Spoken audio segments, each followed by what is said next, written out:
Fam, I know we said we would be starting at 8 o'clock, but our guest has arrived, so I'm going to get this party started a little early. In the meantime, let me play you all a little sample of music of something you can get on iTunes, Spotify, and the Apple Store. It is my latest single, Gotta Get On Up. It's a throwback to the 80s, especially if you like groups like The Whispers, Earth, Wind, and Fire, Babyface, The Gap Band, then you're going to get down to this song. This has got to get on up by G Rich. And shout out to my producer, some producers I work with, April Rocks of April Rock Studios, and The Sizzle.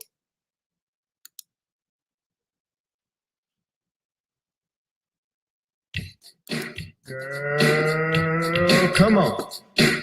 Gotta dance to the beat, cause on the dance floor is where we'll be. Show me what you got.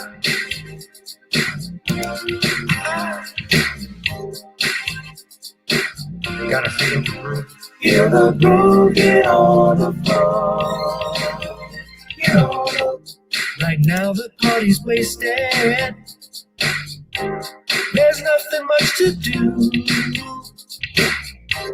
But once the groove gets started, tell me, what do you have to lose? Just look into my eyes, girl, as we glide across the room. And what to my surprise now, the beat takes hold of you. Now if you're feeling like I'm feeling, so come on baby, let's start dealing. Time to get this party started. Ain't no time for the broken hearted. When the rhythm takes hold of you, there's only one thing left to do. Cause the beat is really moving. Time to feel your body moving. Gotta get on up and move your body. Cause when the beat is really moving, start to feel your body moving. Gotta get on up and shake something. Feel the groove, get on the floor. Get on up. Tell the DJ play the whispers. Rock steady in the mood. Put on Earth, Wind, and Fire. Tonight we're gonna groove. Show me how you do the four corners. Electric slide or two. Hit the bus stop or do the bunny hop, baby. It's really up to you.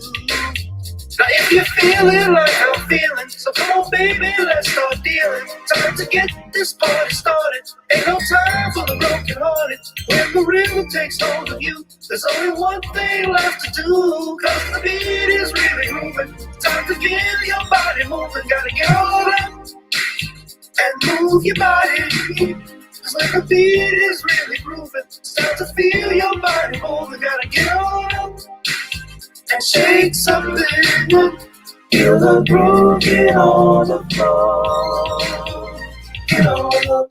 Now 2020 hasn't been the best year of all time. We've been dealing with death, the past, racism, bad policing, and all the bad rhymes. But like Uncle Snoop once said, if you breathe and you're achieving. So if you're ready, I need you all to get on up. Are you ready? 1 and 2 and 3 and 4. Get your butt on the dance floor. 5 and 6 and 7, 8. This jam we appreciate. We're gonna slide and step on the beat. On the dance floor is where we'll be. Feel the groove, get on the floor. Get on up and move your body. Cause when the beat is really grooving, start to feel your body moving. Gotta get on up and shake something. Feel the groove, get on the floor. Get on, baby. Gotta get on, baby. Come on, baby. Gotta get on, baby. Feel the groove, get on the floor. Get on.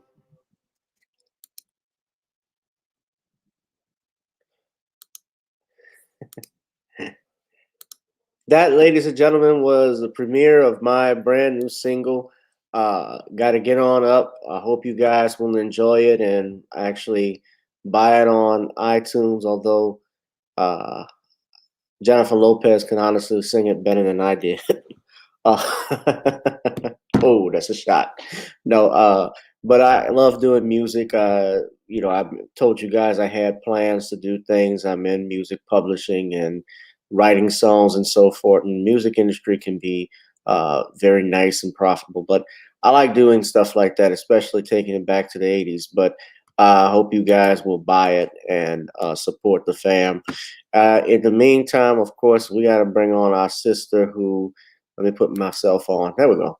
Let me put my our friend and sister to the show, Miss Tieesha Essex, on. I was on her program yesterday, and as part of our little special doubleheader. Hi, Tieesha. I'm glad that you're able to come on. We're going to be talking about some gun control bills that are being passed and House Bill 127. But how are you doing tonight? First off. I am doing great. I was over here jamming. I love your intro. It takes me back. I'm an '80s baby, so that's my decade. So I appreciate that, and I'm so great to be back. Thank you so much. Thank you very much. Ashton says it really sounds good, really good sounds like an 80s funk song. Yeah. Well, that was the idea of it. I'm an 80s baby myself. I was born in 80. Yeah. And I was born in 86, so February of 86. And in my household, I can remember at least being 3 years old, which would be Mhm. 29. And even in the '90s, and I remember it was filled with music, and we would listen to the Whispers, we'd listen to Earth, Wind, and Fire, we would have Cool in the Game. Yep. I told you about it. Yeah, Stevie Wonder, anybody you can name of. My grandfather had he was a big audiophile, and so was my dad. He had his records and stuff that we would play. So I love listening to that music. So, and it's missed. I think it's not authentic today. We don't have authentic R&B. Uh, Mhm. you know, uh, I mean R&B right now is what they classify the weekend as R&B, and he's not R&B. He's more pop. I give a shout out to Raheem Devon. I tune into him on IG Live. Giving us the vocals. So Raheem Devine. Yeah, I like him. He's cool. Yeah, but Ashton likes the song. So yeah, if y'all love the song, man, y'all gotta support and go to iTunes and buy that. Gotta get on up the actual banner for the name. Let me just show you where you can go because for some reason I have excuse, you gotta bless type, you. excuse me. You gotta go right here, type gotta get on up as a single, and it should pop up R&B.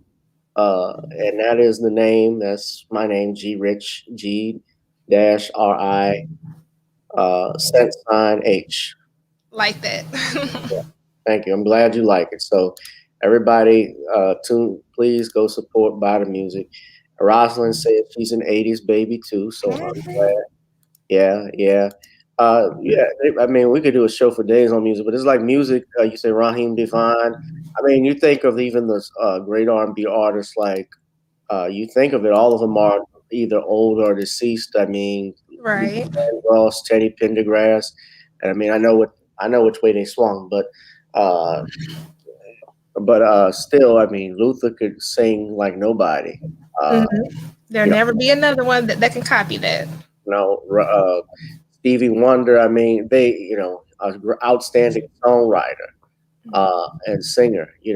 He still hasn't stopped making music, but they try to keep a lot of the artists, those old school artists, even off the air now, and push the younger hip, what they think is hip R&B artists, or not even R&B artists, but pop artists. And honestly, they suck. I call it the noise. The noise. The noise. Ashton said Otis Redding. Yeah, Oh yes. that's Right classic up here in Macon. names. Yeah, Sam Cooke. Yes. I love Sam Cooke. I loved him as an entrepreneur as well. He I've done shows on his death too. That's very mysterious. Same. Hmm. But Rick James, Michael Jackson, of course. We have countless arms. I love like the groups again. I love the Whispers. They don't get their proper due. Frankie Beverly and Oh Maze, yes. Frankie Beverly. I think there ought to be a versus. I think it would have been a proper versus to have them against Earth, Wind, and Fire. I thought that would have been even better.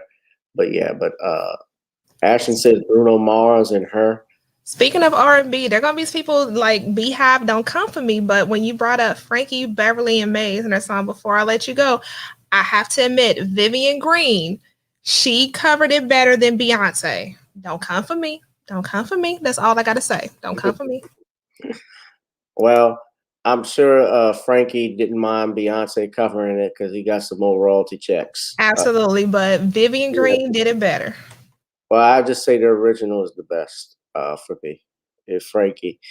But and something about Frankie Beverly, when he comes to Louisiana, he does all of his he sells out the arenas here. When he's come to New Orleans, I mean his best album was Live at the Sanger Theater, which is right off Canal here in New Orleans in 1980. So our backyards during 4th of July was filled with barbecue and Frankie Beverly.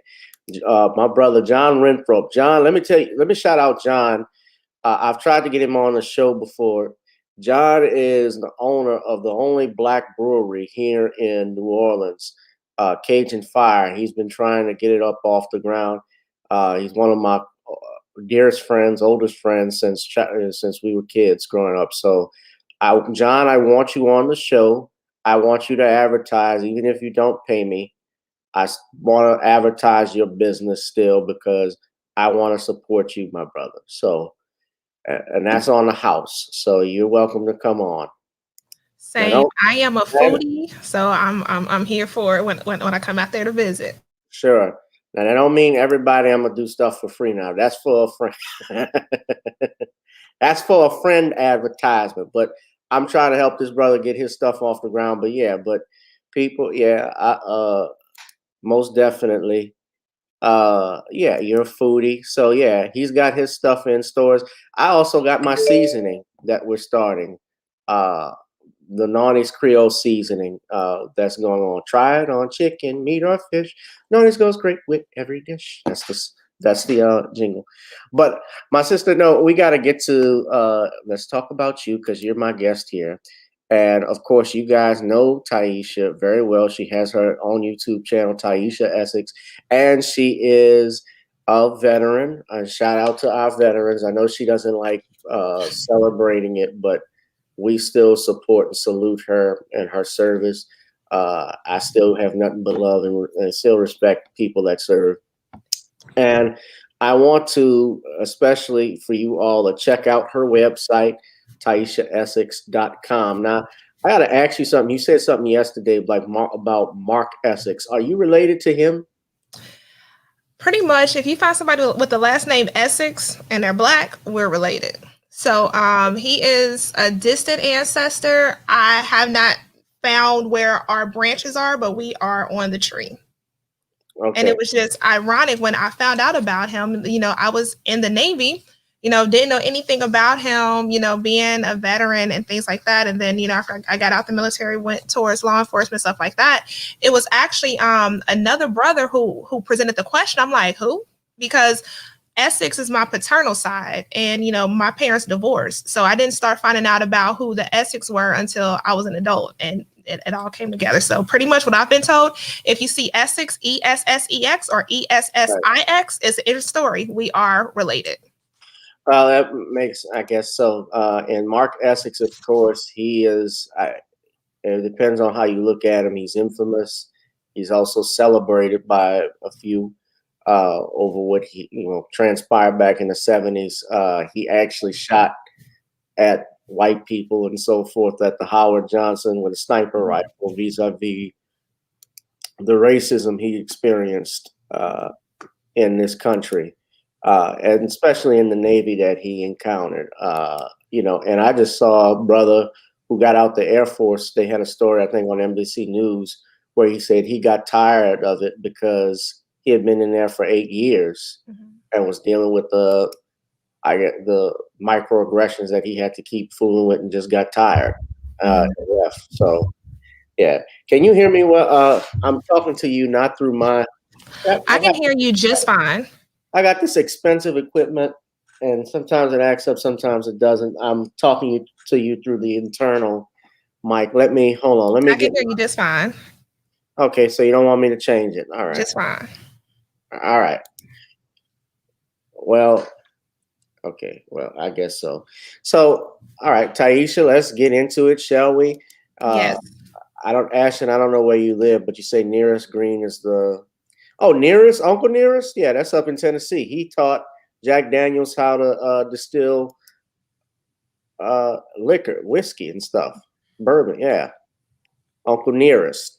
So let us get into it, my dear. I know HR 127. You guys have heard me talk about this before. Now, this does not have it's not necessarily tied to Joe Biden. This was something I think that was introduced kind of around the same time he was inaugurated, but still Biden has called for tougher gun control laws. And you guys have heard me talk about it, but I want to hear from a military veteran and a Second Amendment advocate, someone who teaches, who does instructions and tutorials on weapons on YouTube, and how this would impact her. So Tieesha, let's just share with everyone. This is the congressional page you can go to. I prefer everybody to go there because there's no doubt in when you read this case, you're not missing anything. But this is what they call this was passed by this was created by a Black woman too. It's called the Shakia. It's named after a Sabika Sheikh Firearm Licensing and Registration Act. Have you read this? I pulled up the actual article. I'm sorry, the actual act here on Congress.gov. I'm sorry, I'm losing my words. Yeah, but the Shabika Sheikh. I'm not familiar with that name. That's something that I passed right over, and so I thought that I would go over. We'll learn together if I don't know, because I value your expertise. So. Well, Shabika Sheikh was basically a victim of a Santa Fe shooting. That Santa Fe shooting in 2018. That's when she's at the Santa Fe High School. And that happens, of course, that's in Santa Fe, Texas. So Sheila Jackson Lee is the representative of that district, District 18, which is in Houston. And I believe that encompasses Santa Fe, Texas and so forth. That's in that area. So she's pushed this gun control bill. She's pushing it. As of now, it has not passed it or made into the Senate, nor passed Congress. But with the way that things are going in this country, with Biden calling for tougher gun control bills and Kamala Harris calling for gun reform, people talking about these shootings that have gone on. I believe there was a recent shooting up in Tennessee that occurred. Interesting enough, since we're talking about Uncle Nearest, someone mentioned Uncle Nearest, there was a shooting there. And also what's happened in Georgia and what's happened in Colorado. I don't think any new gun control bill, we've actually had multiple gun control bills, and yet the crimes still keep happening. And that's my thing. Like whenever I see new things presented, I stay away from mainstream media. And shout out to the new black media, yourself included. Thank you for what you do. I try to stay away from it. When I see other content creators, they jumped up out of a video on something, I just stay out of the loop. And that's why, I kind of ignore things, because I don't want my views to lean this way or that way, but I want to have my own logical explanation and thoughts on it versus me reacting emotionally. So I thank you so much for that. And with this bill here, it's not that difficult to pull it up. It's available to the public to read and look through it. However, the one thing that I notice with mainstream media when it comes to firearms, they like to use these emotion jerking words, for lack of a better word, these attention grabbing, terms that really cause you to react emotionally. For instance, when they refer to AR-15, oh, it's an assault rifle. No, it's not. It means Armalite. Okay, so that's not what it means. And learning the different platforms of firearms, and if I can leave your audience with one thing tonight, when you are referring to your firearm or your gun, do not refer to it as that W word, okay? Because I teach people, and I let them know how to respond, as a legal law-abiding citizen carrying a firearm, either open carry or concealed carry. I'm not going to refer to it as that W word. It is my personally owned firearm, my stuff like that. So you want to take these emotion driven words that the media wants to use to make you, out of fear, go and act one way without doing your own research. For instance, I listened to a news article or a news story. It was right around the January 6th incident. And they were saying, someone was arrested. They had a 9mm handgun and an arsenal of ammunition. And I'm like, what the hell is an arsenal? And they said an arsenal of 200 rounds. I'm like, I carry more than that to the range. Okay, you call that an arsenal, but when they say it in a way to make you react. Versus if you actually see it, if you look at my YouTube channel or any of my Instagram videos, you will see that's not an arsenal. Okay, so we got to take these fear jerking words out of it, and that's what this bill is full of. Have you gotten in trouble putting this on YouTube as far as your tutorials and stuff? Have they taken stuff down?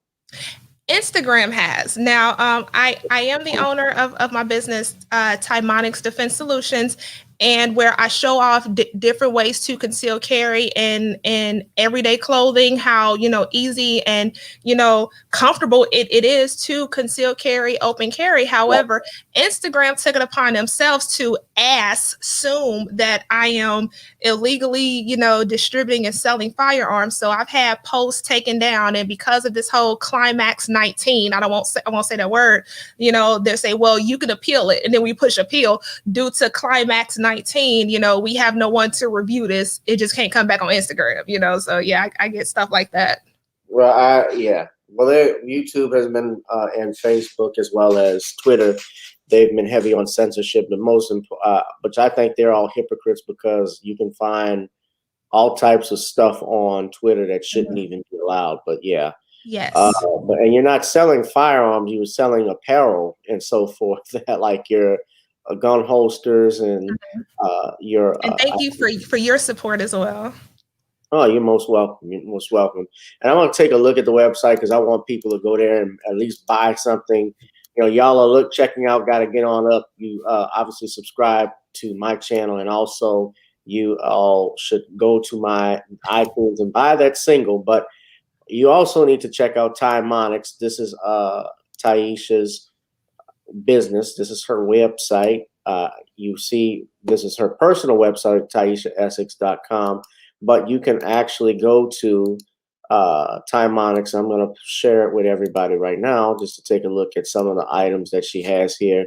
This is a photo gallery of everything from belly band holster. I got one of those.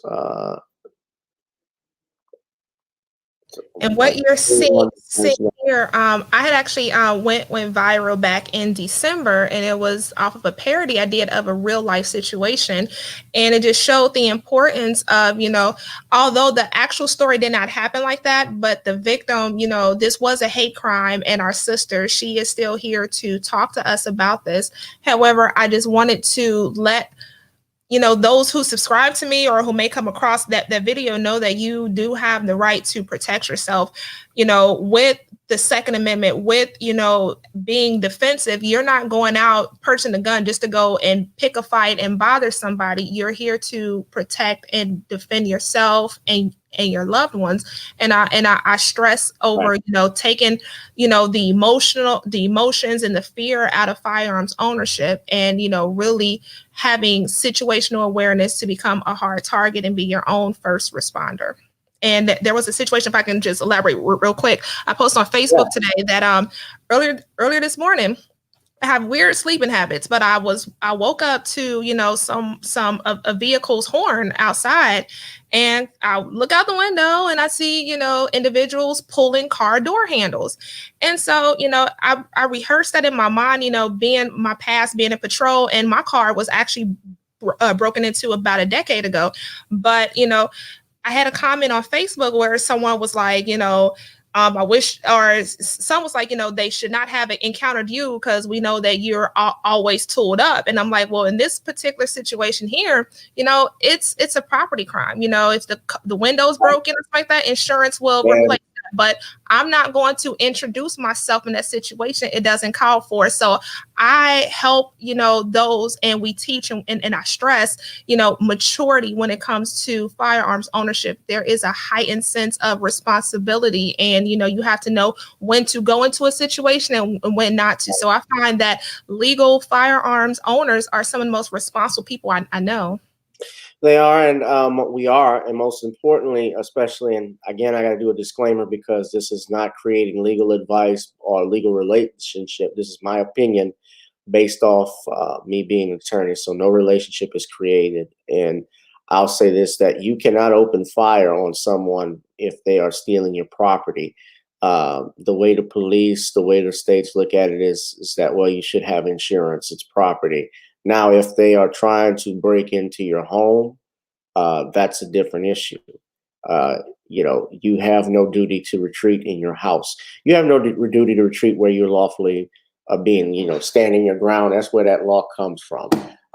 Originally, a few years ago, before that law even passed, the law used to say was that you had to be able to retreat first and foremost before you open fire. Well, if I was in public, and you got to think about this, if you have a woman that is in a parking garage, she's going to get her car. If she's got two thugs that's chasing after her to try and rape her, and she can't get to her car immediately quick enough, wouldn't you think that she would be allowed to defend herself? Wouldn't she be able to pull out her concealed carry and blow these bastards away? I mean, so in a situation like that, it's necessary. But obviously, of course, we know that laws that are passed, they're not meant for us, they're meant for the other man. So, but I wanted to just stress,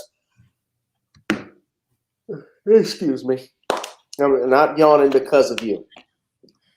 And yours contagious, right? So yeah, let's go ahead and take a. Yeah. No, but I wanted to point that out for everybody so they'll just know. Yeah. So getting back to this bill, Yes. Let's talk about stricter gun laws, and we're going to get into some of the things he's passed. He's actually been very active with this stuff. But you guys, y'all have seen live streams before. You know what I'm talking about with HR 127. But I want you to read this, Tieesha.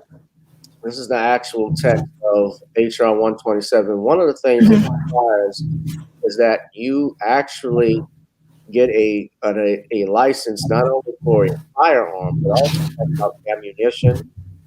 You have to be 21 years of age to get a license. You have to complete a psychiatric or psychological evaluation. They're also requiring, now here's the key thing, and I'm reading through parts of it, the psychological evaluation. They can, if they get the report, the Attorney General of the United States can deny a license to an individual if the individual is prohibited by federal law, if the individual has been hospitalized with mental illness, disturbance, or diagnosis, or on account of conduct that endangers self or others.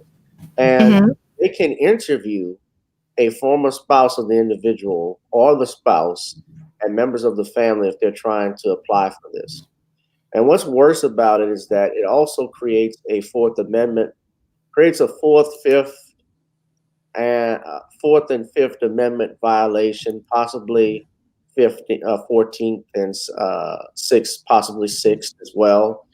Uh, but more or less, Fourth Amendment violation because you have to identify where you keep your guns according to the law, and that's essentially a search because you're letting the government know where you Right. hide your firearms. So this is very disturbing that this thing would even come in place, that they're even talking about it. Hmm. If they're talking about a license, eventually they want to seize you.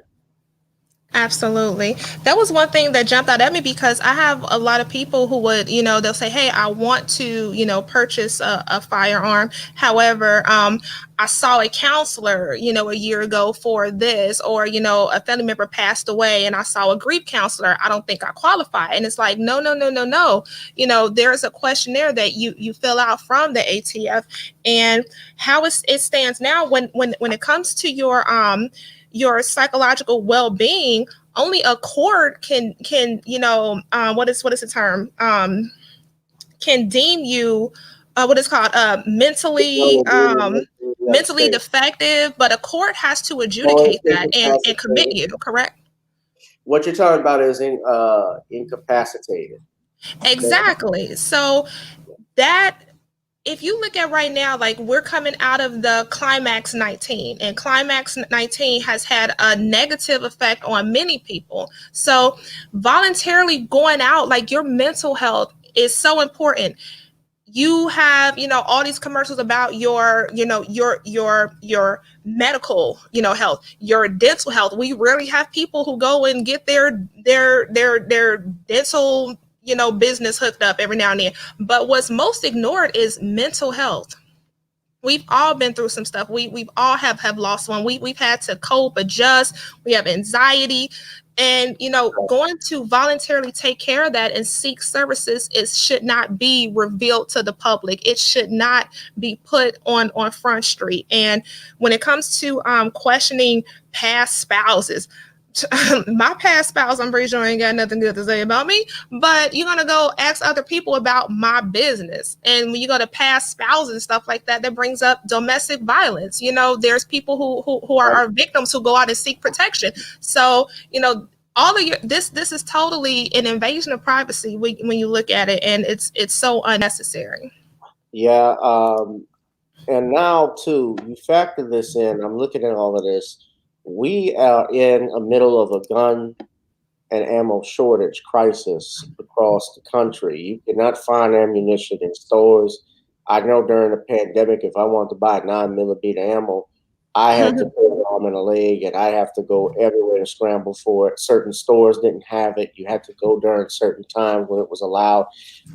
You being someone who served in the military, I'm sure you know how to make your own, possibly reload your ammunition, or you have no knowledge of that. Okay, well, I here's know. here's here's the thing. Like when people say, okay, you are a veteran, there are I served on an aircraft carrier, and an aircraft carrier is like a floating city. Sometimes we call it a floating Right. prison. But when you think about a prison, you know what I'm saying? You have the dental department, you have medical, you have the Legal. barbershop. If you remember last night, we talked to brother Jason Bavilar. He worked in what on the civilian terms what will be called hospitality. He worked at the ship store, the barbershop, laundry, but he has the title military veteran. So you think, you have these, trained persons with this. I had no clue how to use a firearm when I was in the military. It wasn't until I got out and, I joined the police department, and I really got into it because, I saw how important it was to protect myself and also the public. I delved right into it, but I also saw a deficiency when it came to my people, Black people. many of us was taught to fear firearms. We were taught the wrong way. And when you look at a veteran, you would automatically assume, if you saw more than likely a white male with, you know, all types of tattoos and he's all roided up, you know, oh, he knows something. Many times it was not. He worked as, I don't know, a food handler in the military, but he got all these Worked in tattoos the and kitchen. stuff like that. So you think like, oh, he was in the army. Well, what was your actual job? You know what I'm saying? They don't make up stuff. But Worked with Steven Seagal in the Navy exactly, and thanks to as a cook. Jason Black for revealing that the American Sniper, that was fiction. Okay, so Yeah. they try to show us these things, and it's totally the wrong way to go. So that's where I come in. I want to, you know, teach us the right way. I'm still learning. I'm not an expert. I'm still a novice, but I'm open enough to say I'm learning with you. Right. Well, I know. I shouldn't say that you knew exactly about firearms being in the military, but I assume you guys go through some type of training. But I know that everybody has a different role in it. I mean, there are people who never see action. There are people who work in sanitation. They got people that work as in the legal field. You know, the JAG Corps, stuff like that. So they all serve a different version.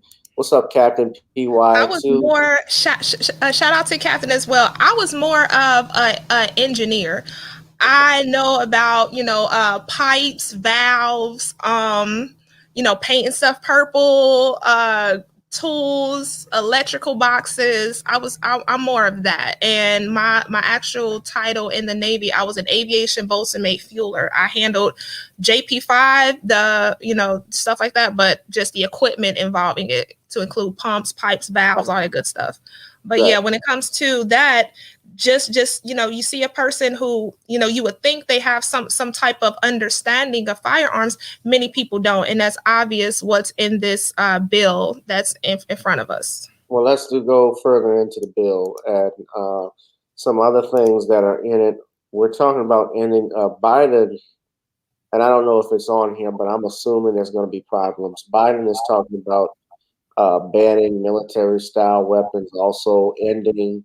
Uh, we're talking about ending the sale of ammunition and firearms online, which still you cannot buy a gun online. You still have to go to an FFL dealer.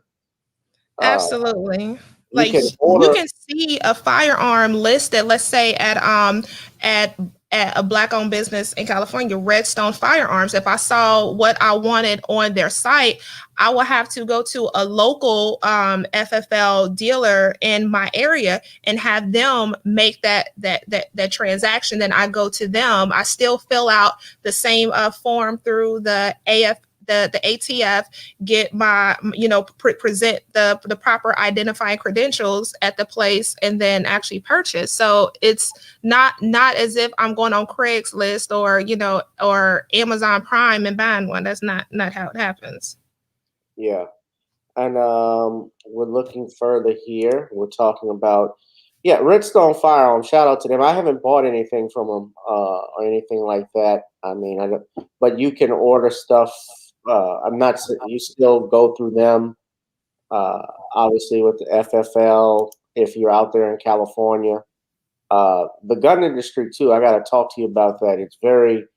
We know it's mostly white. Uh, Mm-hmm. Very interesting story. I have to tell you. I have a friend of mine who is a teacher on concealed carry, and we've been talking about certain things in that business. And during the pandemic, he had a cousin or friend that lived, I want to say California, but I could be wrong. But he was looking to order, I guess, some ammunition or firearms. And the owner of that business actually asked him, "What color are they?" Okay. During the pandemic, asked him, "What color were you?" Mm-hmm. So that's a dead giveaway about what they think about black people with firearms and guns. And you got to realize too, we're going to them, making them even more money because this is a Mm-hmm. multi-billion-dollar industry. There are very few black-owned, uh, gun shops. Very few ammunition manufacturers. Very rare, but it's worth billions of dollars, and it may be something even we could people can be interested in learning about how to make money Well, from. we absolutely have some, and that's one thing that one of the perks to being a veteran is that we're able to go and purchase items on base. So I know that when I go to like the Navy Exchange or the Marine Corps Exchange, I'm dealing with I'm on base. I'm not saying that the looks don't happen, but I'm more prone to go to there because I know the price is the price is the price. Prices are a little bit more cheaper. It's just you don't pay tax on base. Right, no taxes. Yeah, well, that's Hmm. always good. Hmm. Yeah, So that's one of the perks. you see why I'm trying to be in the Jag. Yes. Yeah, but let's read further. I've looked at this. They're talking about prohibiting a certain amount of ammunition. If we read further, ladies and gents, you can see here they're talking about. Let me see if I can zoom in a little bit. They're talking about banning. It's unlawful for a person to possess 50 caliber or greater. I don't know who has that right now. It's not something we can purchase at Academy. Hmm. And it's illegal to have a large capacity ammunition feeding device. They want to ban the sale of drums. This includes the term large capacity ammunition feeding device means a magazine, belt, drum, feed strip that can be readily converted to accept more than 10 rounds of ammunition, but does not include a tubular device designed to accept and capable of operating only with 22 caliber rimfire ammunition.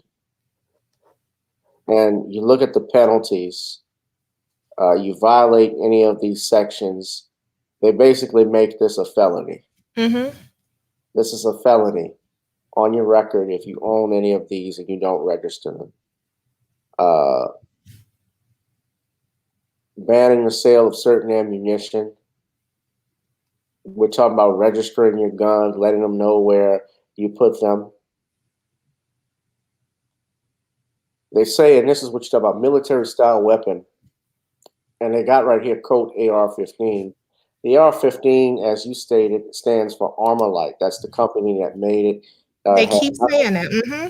has nothing to do with an assault rifle. An assault rifle would be a machine gun, if anything like that. And you would have to have a lot of money to be able to afford something like that.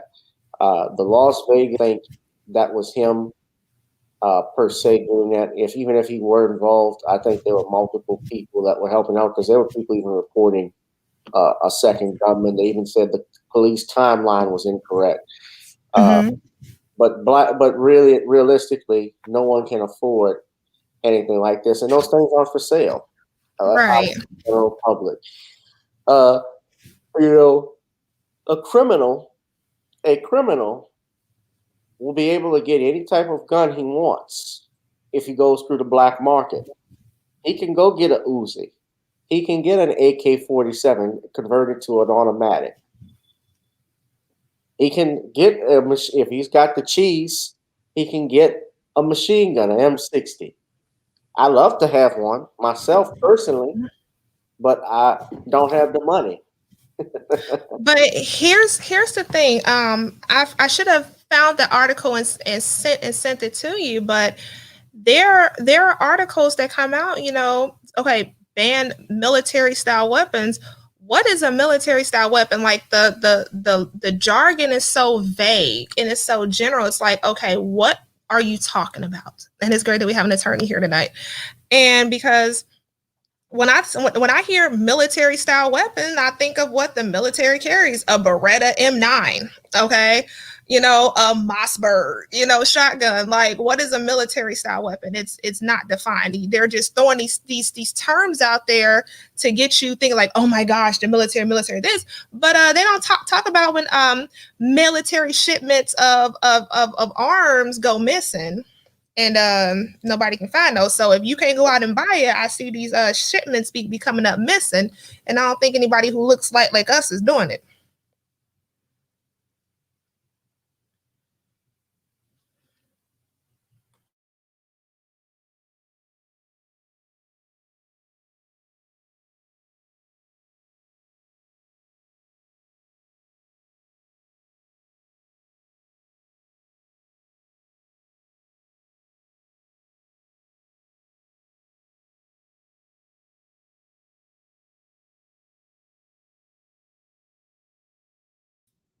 All right, I don't know what happened.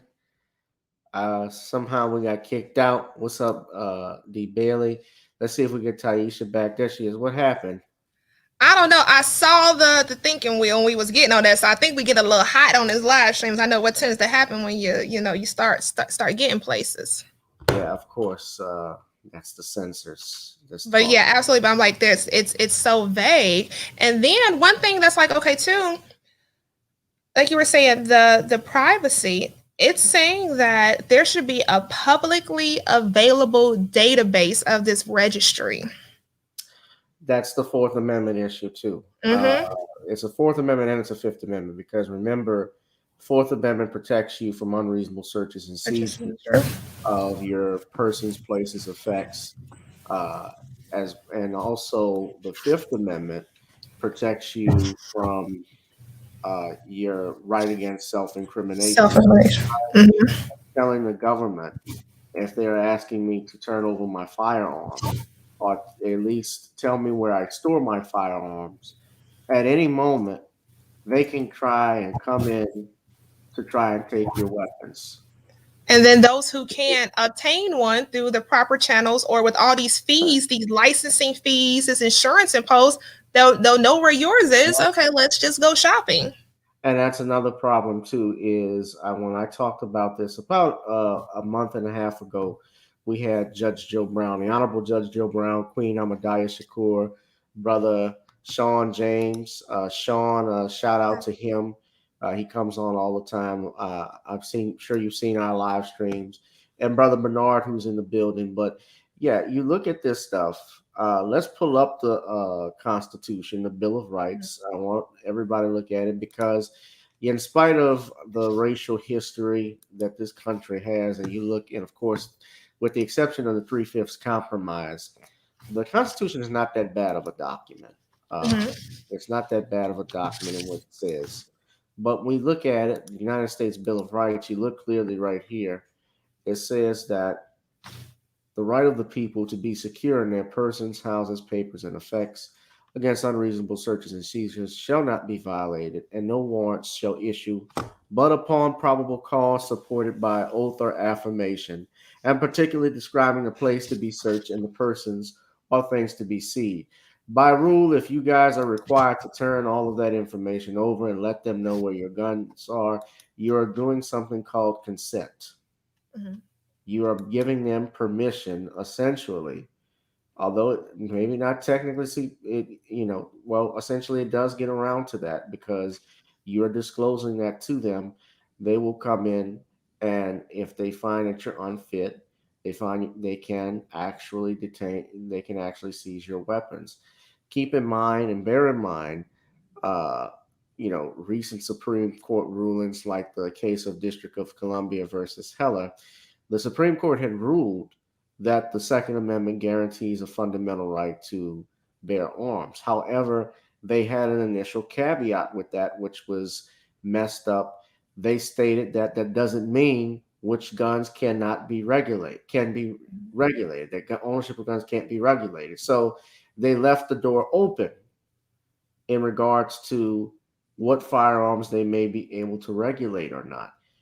However, where this is so extreme is that it allows uh, it allows different individuals, government individuals, to come and seize your weapons if they find that you're unfit. If you didn't pay a licensing fee, the fees are expensive in and of itself. If you look at the fees here, you got to pay for the licensing for just focus on this.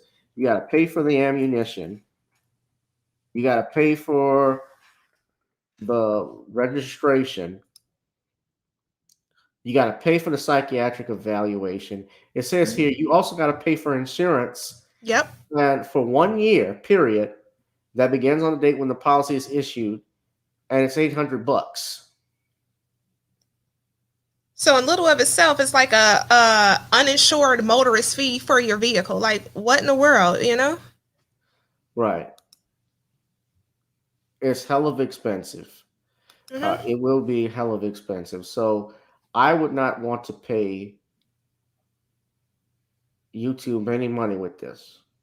I already Oh, have that's what I insurance. I have think. insurance on my vehicle, on my homes, myself. You know, we already have that. So it's just a cash grab, you know, and it's only going to put those at a disadvantage who are already struggling to, you know, go out and purchase, you know, their firearm and even purchase the ammunition. I got a email today of a company where I purchased from, and I'm like, who, you know, I'm glad I got it while the getting was good, because right now this sucks, you know. And you know, it's like how they were gas gouging back in like 2008. It's like the Mhm. gouge, okay, you know, just outrageous, and it's putting those at a disadvantage. You know, it could be someone who really is concerned and needs that protection.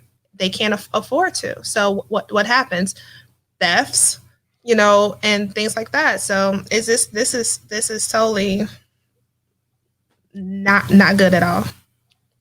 It is not good. And eventually, though, I'm just wondering what will happen if you do all of that and there's another mass shooting. Tieesha, think about this. What handguns come next? And when you look at the active shooters, the mass shooters, they always classify the person as a lone wolf. So why do I have to pay for that? If this is a lone wolf, an isolated incident, treat it as such. You know, but when it comes to things, when it involves firearms, it's blanketed for everyone versus treating it as what they say, a lone wolf, isolated event, mental, you know, whatever's happening is this person's personal life, whatever else is happening, but it's blanketed, and responsible people have to pay for that. Yeah, well, I think what it is, though, right, in truthfulness, though, too, is that they are trying to, it goes beyond, it goes beyond even that. What they're trying to do essentially is make you powerless. You know, uh, the first thing that a dictator does when they come into power is that they take the firearms from the people. You Mhm. look at Hitler when he went invaded Poland, they issued an order asking all the Polish residents to turn in their guns. The Jews. You look Mhm. at the what happened in the Philippines with Ferdinand Marco. His first day in office, he gave the citizens 48 hours to turn in all firearms or else risk the death penalty. Same thing in Cambodia, Pol Pot, uh, Mao in China. There's a Mhm. whole bunch of them you can think of. I would never want to be unarmed. And I look at it this way: you do not want to be unarmed while everyone else is armed. You certainly, I'll give up my gun like Ice T said when everybody else does. Mhm. If the military gives up their firearms, I'll give mine's up. Until then, the thugs and criminals, they give up theirs. I'll give up mine. Until then, I'm staying strapped. You stay strapped. And, you know, look even at Australia. This is a perfect example. Back in the 90s, Australia, they banned all weapons. They New did a whole, Zealand. it was in Australia, I believe. They did a assault weapons ban, and Mhm. the crime increased. Yeah. Break-ins increased. And those countries didn't even have a definition in the law for a break-in, a Mhm. burglary. Mhm. So you think about that for a second. Would you want to be alone in a house? 911 can't stop, can't get there on time. They cannot stop an invasion. Police officers can only respond, as you know, as a former cop, you respond to the crime. You can't actually stop it if it's happened. Right. You can do all you can to be proactive. And I was talking with somebody about that. Like I made sure when even when I was on day shift, people are leaving to go to work, so you patrol those areas. You look for, if a door is getting kicked in, an open door, nighttime, people in parking lots, stuff like that. So you try to be proactive, but you can't stop everything, and that's why having the public that is confident, that's what we call it, community policing. You go out and well, how our definition was for my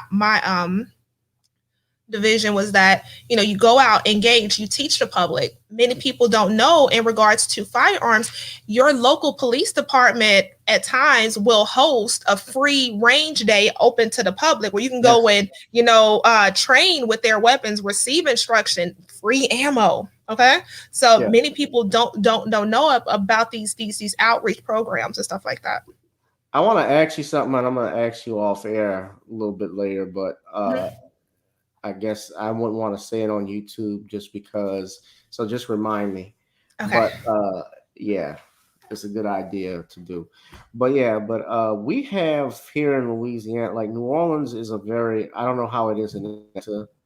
Well, you don't live in Atlanta. You live in Macon. Excuse me. But I I mean they're both Louisiana in general. The South in general is very pro Second Amendment. I use Mhm. it to my advantage, and I know that. For instance, but I live in a liberal parish. You guys have counties, we call it parishes. New Mhm. Orleans is very liberal, and they're very strict in terms of guns and so forth. However, we still live in this state, and I was just curious if you knew what it was like in Atlanta, as far or any of my people who are in Atlanta that are on YouTube. How is it with the concealed carry and so forth? Uh, I don't know if you Oh, know. concealed carry here was really easy. I actually got my concealed carry permit prior to getting my Georgia driver's license. Actually, I got that first.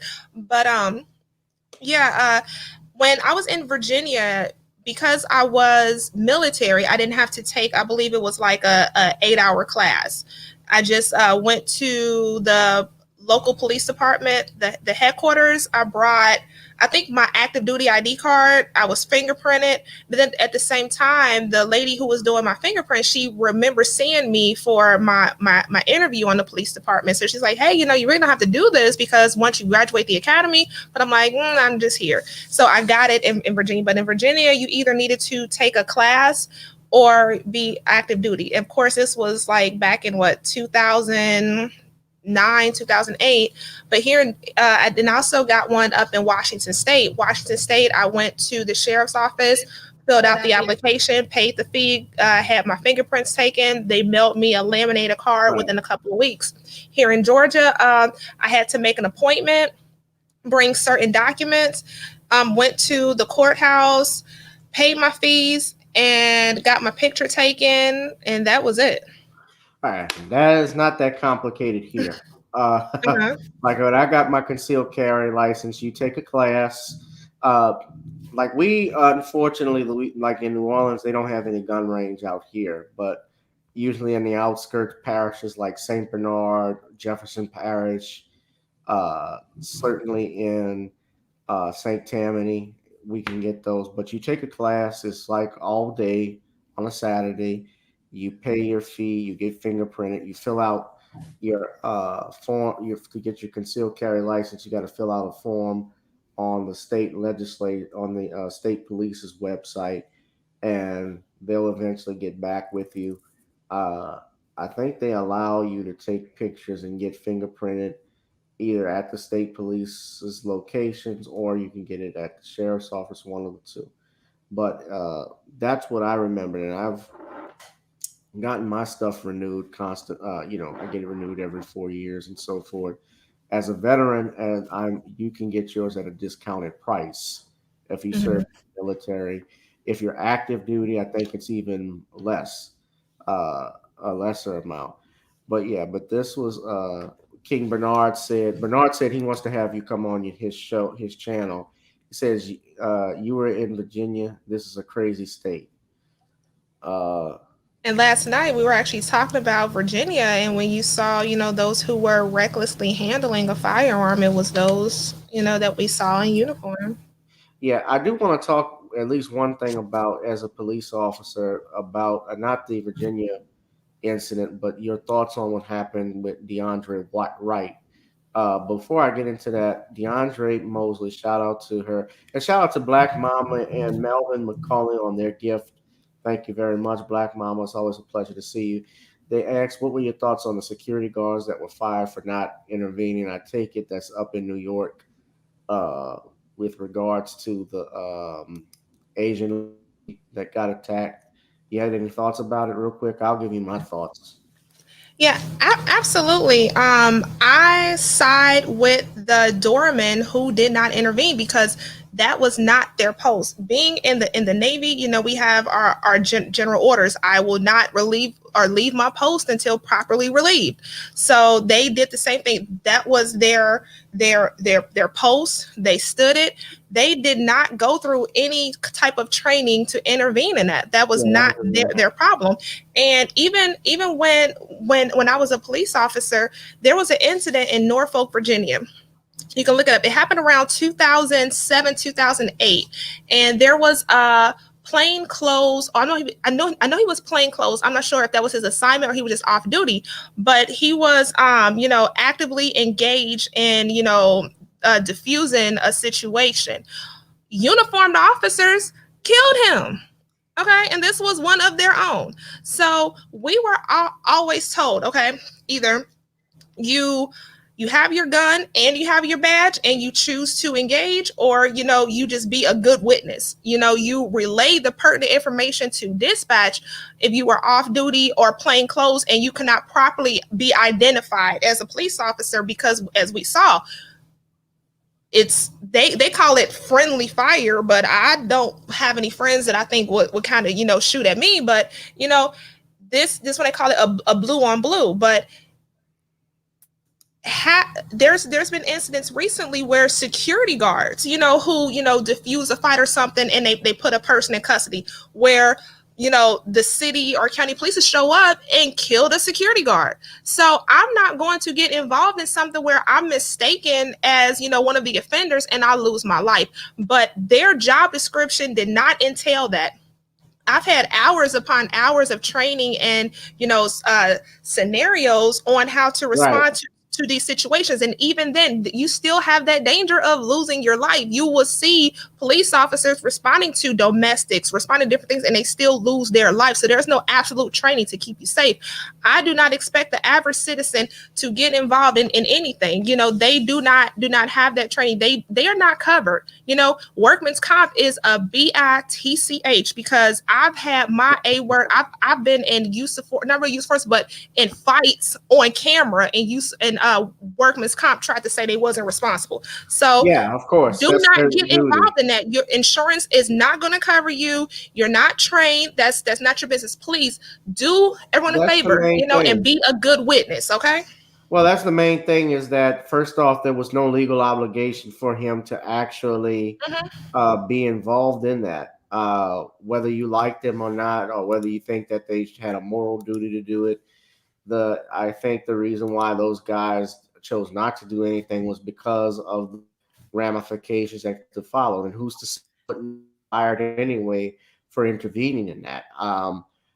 Certainly, I saw Michael Baisden, and Baisden's been off code for a long time. Michael Baisden had a post where he said it was good that these guys should be fired, and people lit into him over that.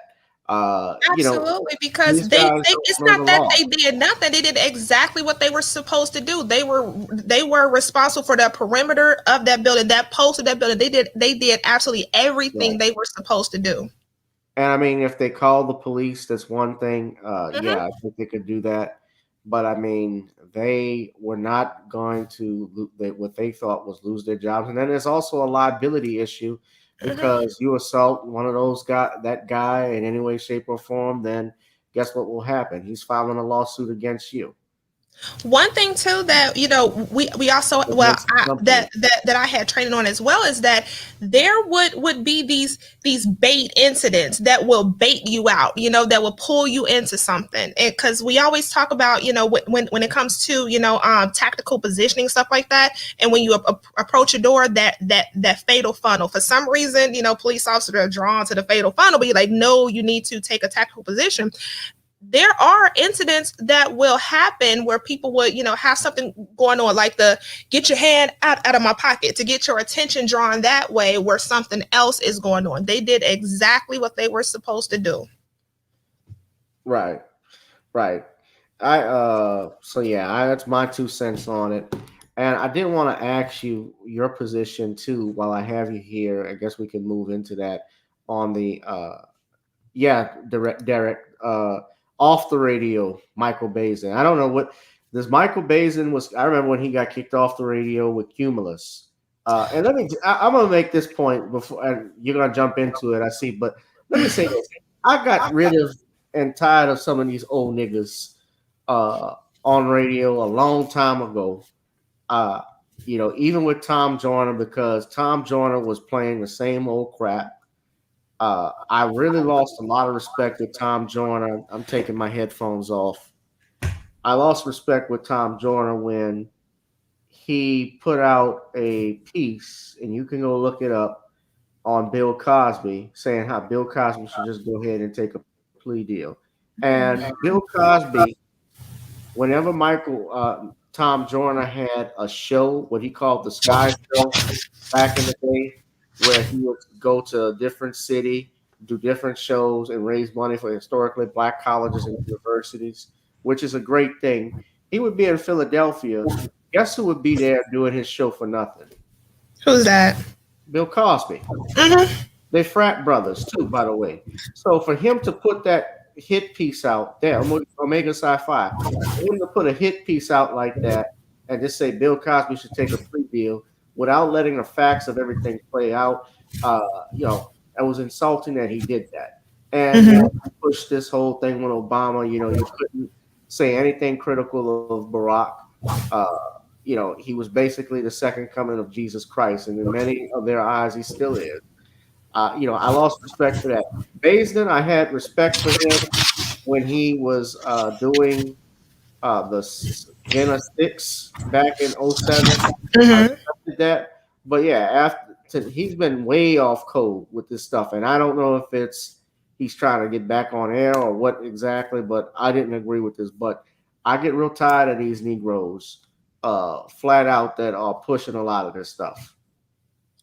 I heard Michael Bazin last year because his radio show would come on, and after I finished my cross country drive, I said I'm not paying for satellite radio no more, so I started listening to the local FM channels, and I just really could not stand that he was just very emotional. And that's not attractive. The whole thing they was pushing people to do last year. And, I'm like, this is just ugly to see these grown men. And so I sat down and I wrote down everyone who had this radio show geared towards the urban community or black people. And I noticed they had a common denominator, and it was military or sorority ties. And that's when I just started. I'm not saying everybody in a sorority or anything like that, but I'm saying there was a common denominator. And then I just noticed the same characteristics, very emotional and, just putting you at a sense of urgency, like you got to do this or else. And, just real terrible. And Michael Bazin, I'm done. Yeah, we've been done. Yeah, man. But I got rid of him. I'm glad I stopped listening to him a long time ago. They're good to take his show off there, as far as I'm concerned. I remember when he had,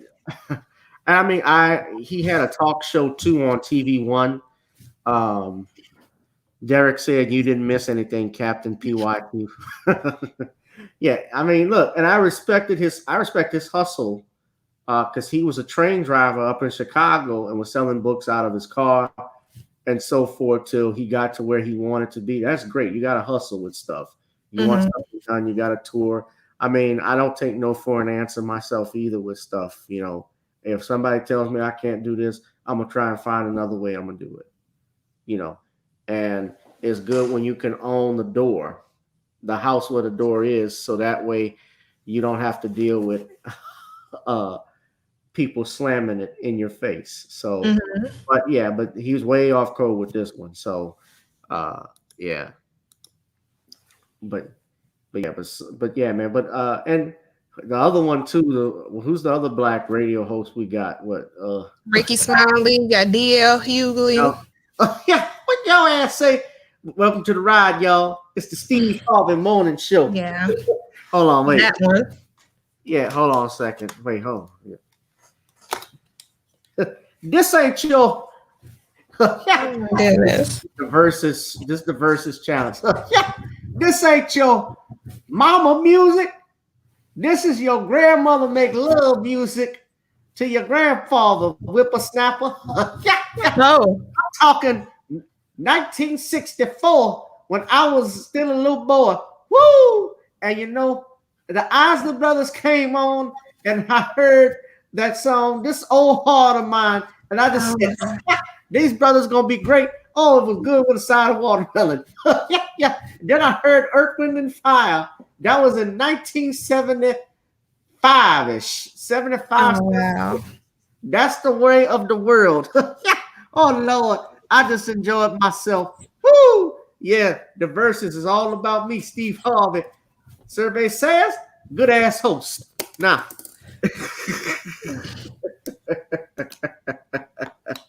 Wow.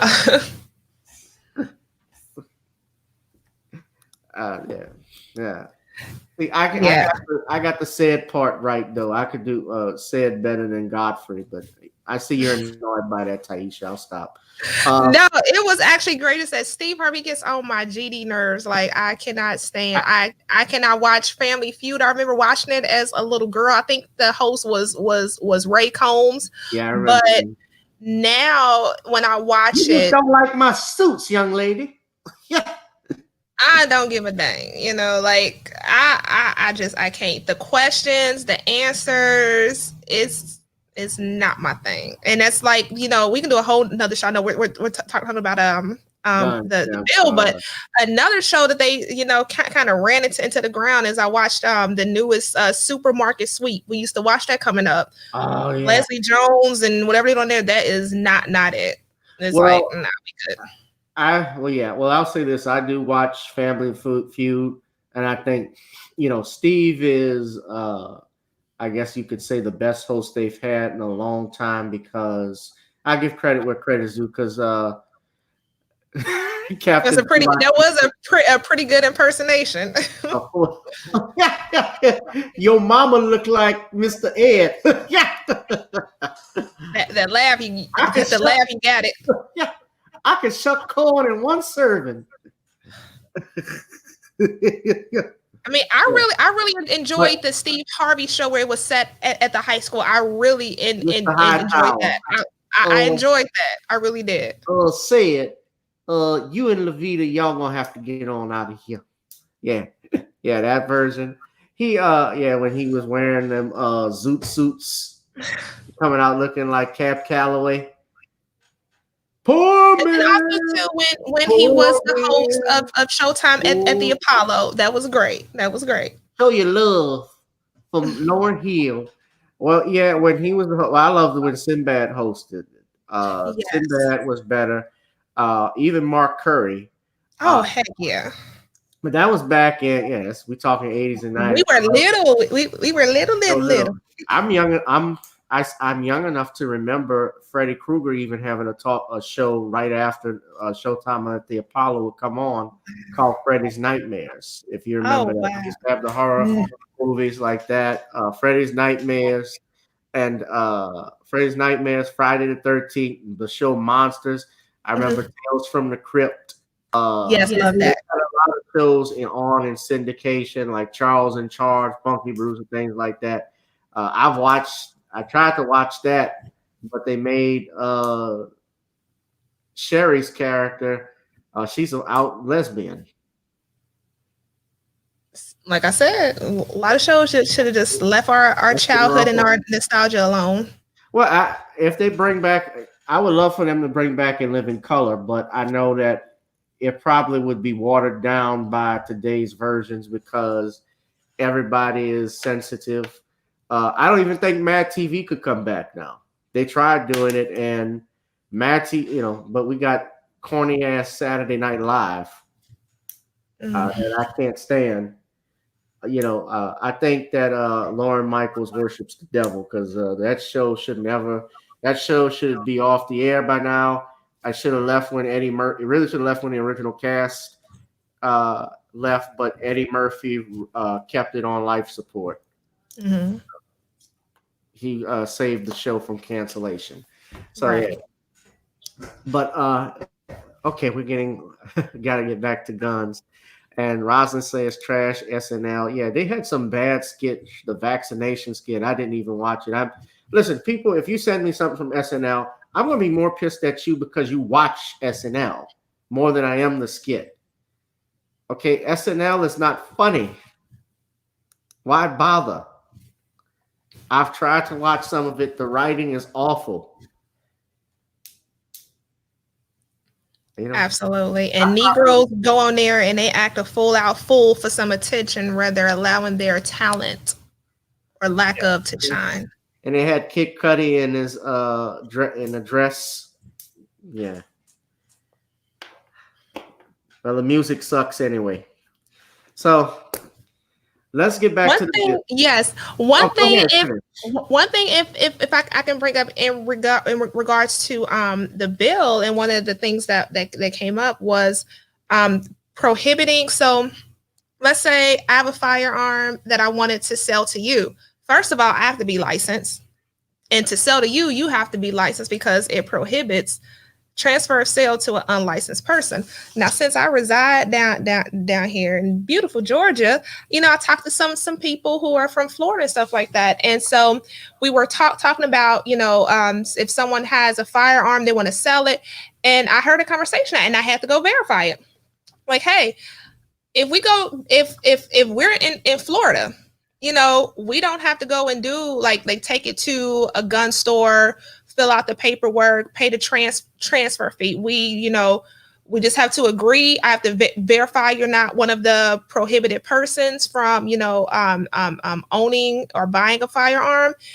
Make sure you're at least 21. We can make this sale in a public place and go on about our business. And I'm like, I say, what? Because previously, we had to go in other states. We had to go to a shop, you pay the transfer fees at the gun store, to handle it that way. And I've even had at times where when it was like a private sale or something, or anything in general, when it comes to something that has a serial number, as a police officer, I had to go and do what they call an assist public to go and verify that the serial numbers, or a VIN, if it's like a private car sale, that vehicle does not come back as stolen. But yeah, in Florida, you can transfer your firearm to another person however you see fit. However, with this bill here, a licensed person can only transfer to another licensed person. So what do you think about that? I think it sucks. Absolutely.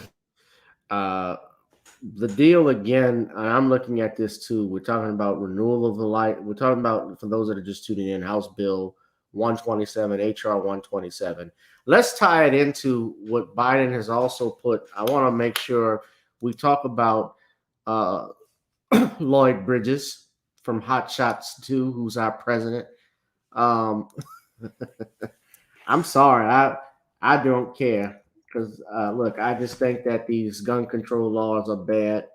But this is his. I shared this last time on my channel when we had Sean come on, and Captain PY2 asks, "Can you advise him the best way to check if a used gun is clear without asking for police assistance?" You can ask that person for their original bill of sale. That's one way. Yeah, original bill of sale. And then you can ensure that the serial numbers aren't scraped off or not there either. But this is, that's another sure way to look at the serial numbers, look at original bill of sale. This is the link to the bill for you, Rosalind. But this is some of the stuff that Biden is proposing. His Justice Department. They want to stop the proliferation of ghost guns, which means components that you can use to make him finish a firearm. People do that already. But if you think about that, that's a waste of time, because you can't stop somebody from buying. I mean, Timothy McVeigh supposedly used fertilizer to blow up the federal building out in Oklahoma. He used ammonium nitrate you use cow shit essentially. Mhm. But I mean, you can't ban. Can I ban cow shit? Right. These are all things that you can purchase at Lowe's, Home Depot, or the Gordon section at Walmart. Right. You can't ban that. Uh, you look at this. It's talking about issuing an annual report from the ATF. Mm-hmm. Appointing Dave Chipman. Don't know much about him. Need to do some research. But he wants to be the director of the Bureau of Alcohol, Tobacco, and Firearms. Red flag laws that allow family members or law enforcement to petition for a court order. Oh, here we go. Right. Temporarily barring people in crisis from accessing firearms if they present a danger to themselves or others. So this is monitoring. Mm-hmm. Oh, sounds very similar, almost similar to HR 127. That little section about licensing. Right. And the thing of it is, when it comes to, people making complaints, like anybody can point the blame, like, oh, I think this person is doing this. And we see law enforcement, not having that, that training. And I don't even want to call it training, but they are not the ones to, decipher a person's psychological well-being. They're not credentialed, qualified to do that, and I don't trust it. Being a Black woman, and a veteran, I own firearms. We all know what happens online with what it's called swatting. Anybody can make up something on me, and next thing you know, they're pulling that on me, and I have no way to fight it. I'm just locked away somewhere for 3 days, because somebody made up something on me. So that's Right. that's very dangerous. Right. That's what happened to Tariq Nasheed. Exactly. I was swatted before as well. So yeah, these you can't do that based on somebody. They got a vendetta against you, and I could sit here and say 5 cuss words in a row, and it would say that I'm having a mental crisis, I'm unstable, the angry Black woman, she's a veteran. I was even called Christopher Dorner when I was with the department. So these accusations can come from anywhere, and then this person is left, with their constitutional rights violated because of an accusation that someone else made. Yeah, that's dangerous. I want to give a shout out to, this is a Black owned amp gun store. I believe he's trying to create a manufacturing store as well. This is Jaden Guns and Ammo. I found them on Facebook. Let me share that with you all so you guys can check them out. Jaden Guns and Ammo. So everyone can take a look right Okay, here. thank you. Let me share the screen. But here it is right here. It seems to be a Black-owned company. You can check out their. I guess this is the link to their website, jadenguns.com. Jadenguns.com. Be sure to support them if you can.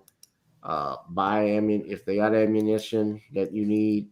I'm interested in buying it. I have no problem supporting my Black-owned businesses for my brothers and sisters. Just like it. Yeah. Like, share, and subscribe. Yeah, because this is a very hard business to break into, and I know they deal with a lot of, like I said again, they deal with a lot of crap. So that's just I'm gonna certainly reach out to them. Oh, they got 40 Smith and Wesson.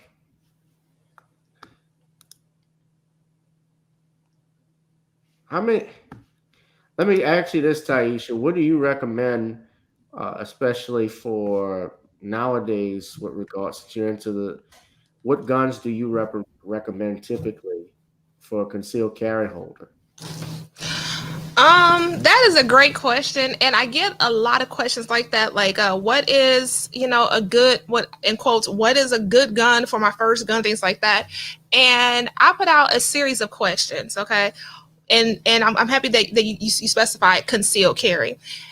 It's going to depend on your body type, the holsters that you can find, and the attire that you wear, your activity, what's available, what you can afford, and what you actually research and you're comfortable using. Because I have two small caliber or what you call a subcompact. My first one, it was a Glock 27, which is a 40 cal. I have a video on my YouTube channel on how I thought about selling it because it just was not a good fit for me. You know, as a woman, they'll say, "Oh, get you a cute gun you put in your purse," and which is not good. But that was the absolute worst firearm for me. But I had to make, I won't say modifications. I had to buy some accessories to it, and you can find that on my YouTube channel. Then a purchase I made about a year ago was I purchased a SIG P365.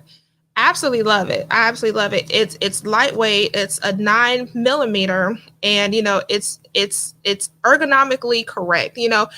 Firearm styles change. They'll swap out and make the grip better. They'll do something else. Different things. They change. So I would say there's so many. Go to a gun store, a gun range where you can, rent a firearm. If you have a friend that has some firearms, like, hey, I'll bring the ammo and clean them. Can you teach me? Can I try yours? Have at it. Find what you like. There's so many. Don't go off of what I say because, I'm different. I've had, I put thousands of rounds down range. So, it's gonna feel different, but just research, explore. Definitely when you go to purchase, read your owner's manual, stuff like that. And my camera actually just went out, but I'll be right back with another camera. I'm sorry, because I forgot to plug it up once I started. Yeah.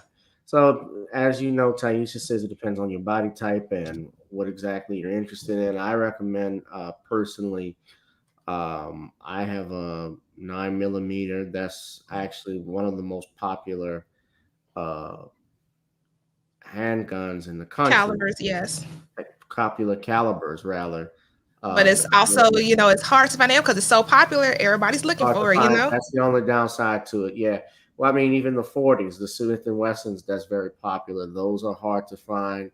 Uh, you know, they don't make, or they have started to make. Colt has started to make the 357 Magnums, back the Pythons.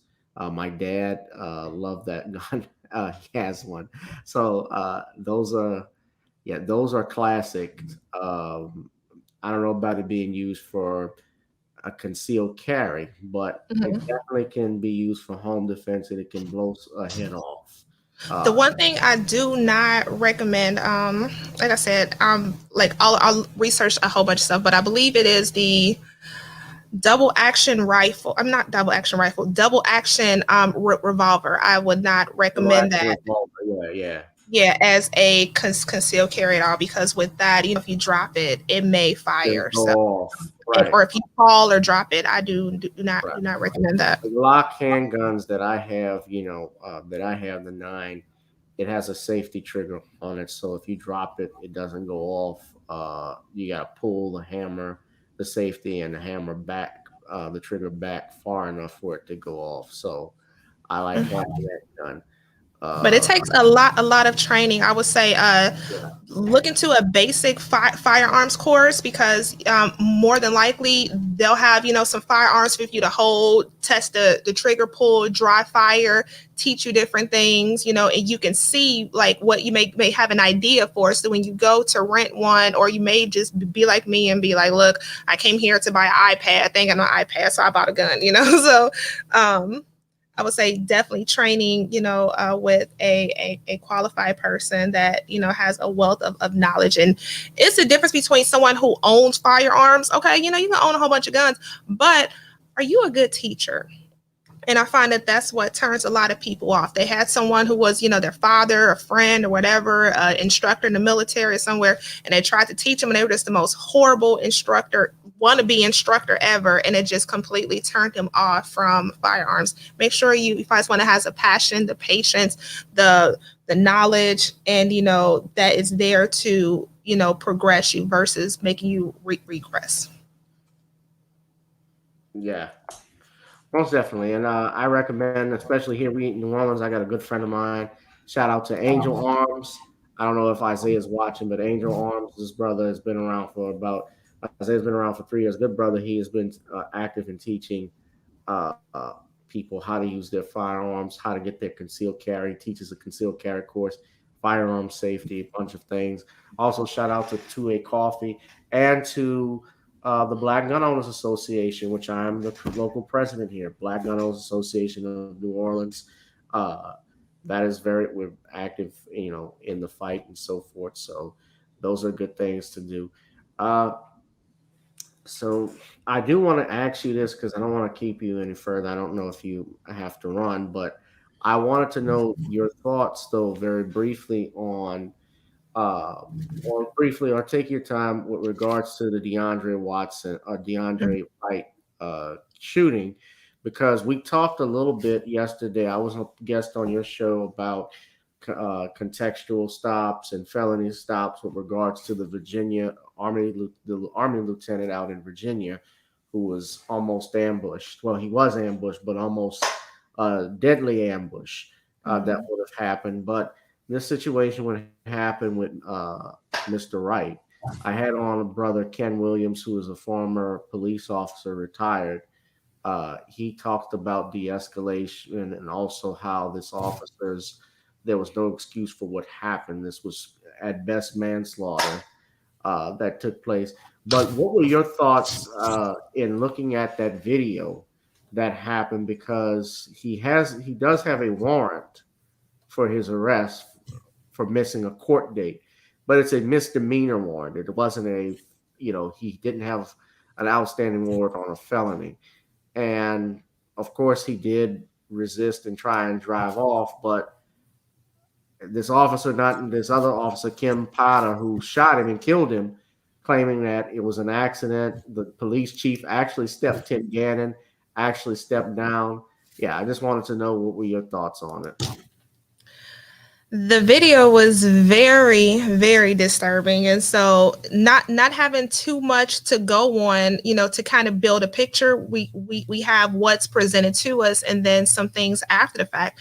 So when I look at the officer who used the force, where she says, "Okay, approaching here, this is not proper, control. That's not like." When you go to, take someone into custody, you maintain proper control, and she did not do that. Next thing you see that she has she says a taser, but she has a piece of paper in one hand. When you're going into, effect an arrest, that's open hand control. Why do you have paper and crap in your hand? Also, too, And did she lose her gun in the car? Say that one more time. It looks like she lost her gun after she shot him. I believe it was still in her hand, but okay, let's touch on this part. The positioning of your items on your duty belt. And I qualify. I was tased in the academy, and if you look at the officer, if you can pause this right here, we can pause it if you can. The officer that's standing to her right, he has his taser. You will assume, looking at this, that this is a right-handed officer. His duty firearm would be on his right hip, and his taser is placed on his left hip at a cross draw position, and that is done purposely. When you're in the academy, you practice drawing. You qualify at the range. You actually wear your duty belt and everything where it's placed throughout the academy, and it's going to stay that same way. When I'm looking at the officer that used the deadly force, Kim Potter, it was saying that she's been on the department since around 1995. That's about 26 years. So, and she's the former president of the union. 26 years. So I've seen that she has some plain clothes activity, assignments, and she's just been sent back out on the street to be a field training officer. I'm questioning, who makes an officer who's nearing retirement a field training officer? Usually those are the salt dogs, the old ones who's just trying to hide out, get them a cushy job and ride out until retirement. So I want to know what happened that took her off of this plainclothes assignment and put her back in uniform being a FTO. Usually you'll see a field training officer anywhere from, just a few years off of probation. I want to say till probably around, I don't know, like maybe 16, 15 years if that officer chooses not to go in the supervisory ladder. So something happened where she came off of that plain clothes assignment. She's back in uniform. Then, I've had arrests and my field training officer was right there. Why was I'm not sure if the guy who was attempting to take him into custody was her trainee or not, but to be a senior officer, a field training officer on the scene, this was a straight shit show. But then that firearm is coming off of that right hip. As you see, she's right-handed. Right. When you go to draw and you're standing on that fire line, or you're standing in some kind of modified or isosceles position.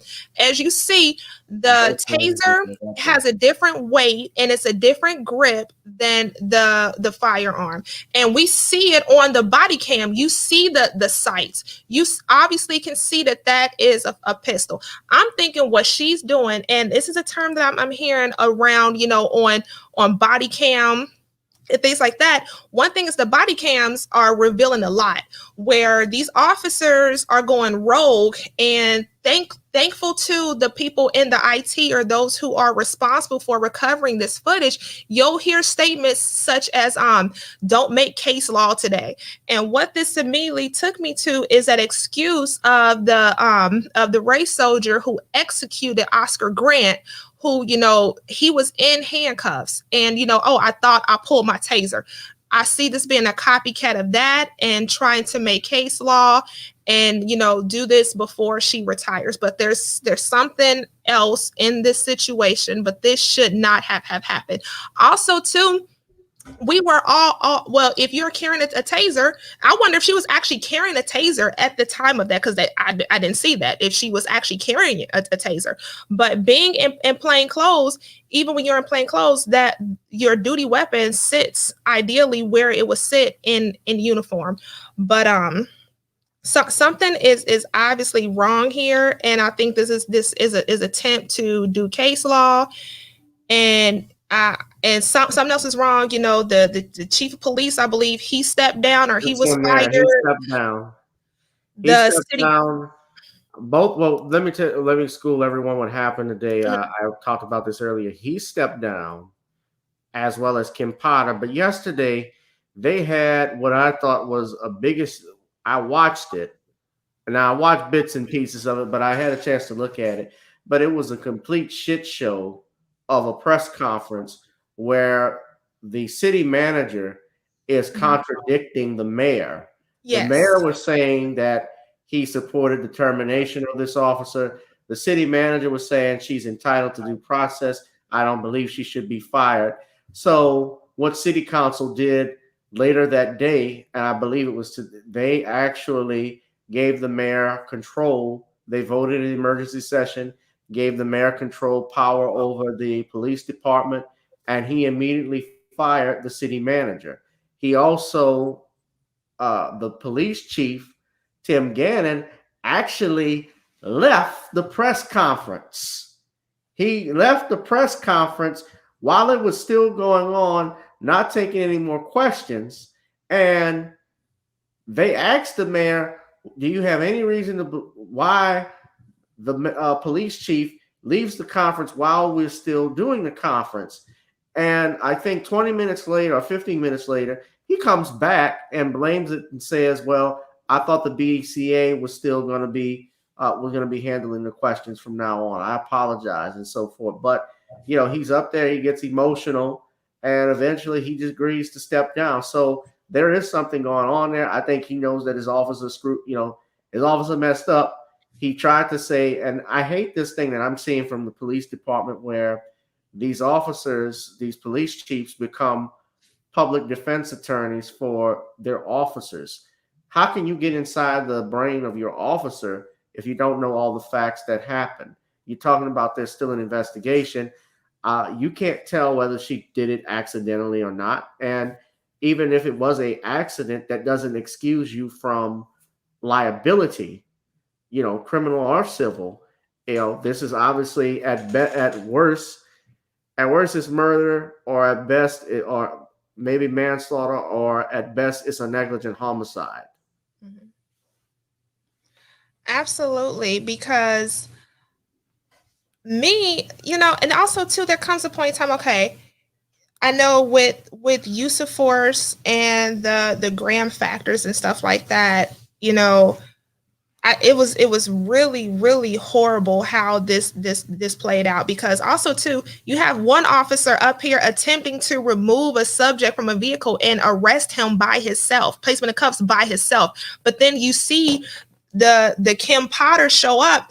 She didn't even maintain proper control. She had control of that arm. She could have gained compliance to, put on those cuffs, but to also remove him and prevent him from re-entering the vehicle. It was real shitty tactics all the way around, and they were in control of this person. They controlled that encounter, and there are ways to do it.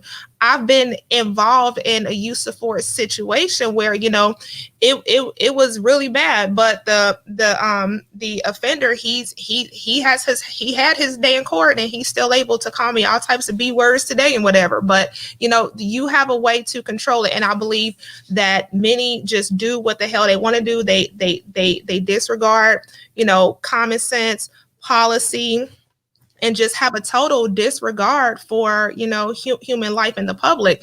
She shot him. We saw that, but of course you got to get your day in court, and that the vehicle still continued driving until it crashed. There was another citizen in that vehicle, so it was total. Right. Yes, it was total disregard for public safety. Yeah. Yeah, well, most certainly more is going to come out. I hate watching CNN. I don't like CNN because it is a propaganda show, but I will too. I know my parents. Your parents are still around? Yes. Do they watch CNN and stuff like that? The old timers? No, my mom. What's my mom watching? She watches Power. She watches Power. Okay, Power, yeah. Well, that's what she's doing. Say one more time. You watch Power? Yes, I did watch Power. I did watch Power Book 2. And whenever someone tells me to check out something, I look at the description. If it's interesting, I'll check it out. Yeah. Well, because I'm totally late finding out about everything. I was late finding out about Lovecraft Country until I continue seeing the comments on my video on Sundown Town. It's like, what is Lovecraft Country, another YouTube channel? So I'm always late to the party. Sundown Town. Yes. What's that? Sundown Towns? You gotta watch my video. I know what it means, but that okay. But that's your videos you do? Yes, I did a video on Sundown Towns, because if you're not familiar, when I was driving across country the second time, I had got a flat tire in Rock Springs, Wyoming, which is suspected sundown town, and I did not experience the type of welcome party that I would experience. But yeah, you gotta check it out in the vehicle. I mean, not the vehicle, the video. And yeah, I just saw your video where you were in Covington, Georgia, talking about in the heat of the night. Yes. And, yes, my grandparents. That's what we watched. Me and my mom, we watched that. I still watch it. No, look, my grandmother was Walker, Texas Ranger. Mm-hmm. Young and the Restless. Yep. All My Children. Mm-hmm. Oh wait, I can't forget Dallas. Yeah, my mom and dad, my dad, they'd all go to my grandmother's house and watch Dallas to see that damn JR. Yeah, but in the heat of the night, yeah, because Chief Gillespie, Carol O'Connor was Archie Bunker, which is what I remember. Harold Rollins. Yep. Yeah. But, and you know what? I did not put it together that Carol O'Connor, Chief Gillespie, was Archie Bunker until in college. I just picked this class, and it was American History and Television. And that was probably one of the best classes I ever had, because we had to, study American history through television, and you see a lot of stuff, and that's why, you know, we're able to pick things apart and find, the how art imitates life, but more so these days is life imitates art. So yeah, it's wild. Right. I love, yeah. So, I mean, I love television. I mean, I love uh, Fred Sanford and Son that Yes. used to come on. Good Times. Uh, as a kid, we had Martin Hmm. and Living Color, Living Living Single, single. Rock. Yeah, and Living Single was the basis for Friends. Yes, they Uh, stole that. they did. They threw Living Single under the bus, actually, with a Hmm. lot of stuff. But yeah, man, New York Undercover was actually 227. Yep. 227. Alf, uh, Hmm. Family Matters. Family Matters, Fresh Prince of Bel Air, um, You might take my Moesha. black on this one. I really didn't like Fresh Prince of Bel Air. I didn't like it, and What? I really like after I like being an adult and I go back and watch Family Matters. It gets on my nerves because all of their issues could have been avoided had it just locked the door. Steve come into that open door all the time. Just lock the door.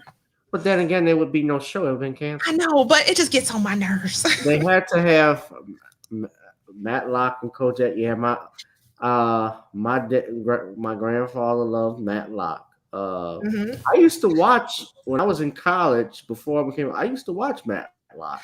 I believe a lot of the scenes. I haven't watched Matlock in a long time, but I believe the courthouse they use is the Fulton County Courthouse. Yeah, I yeah, believe that so. was Yep. shot in Georgia. It was Yep. shot in Georgia early Hollywood on, in the and then South. right, and then later on, I think, of course, I got to mention the Cosby Show. Yeah, I still Cosby watch and Show, bring back all the episodes. a different world. Hmm. Uh, I think there's an issue though. I think they were trying to bring a different world back in 2014. People were calling for a reboot, but that was around the time that whole thing with Cosby started. And Right.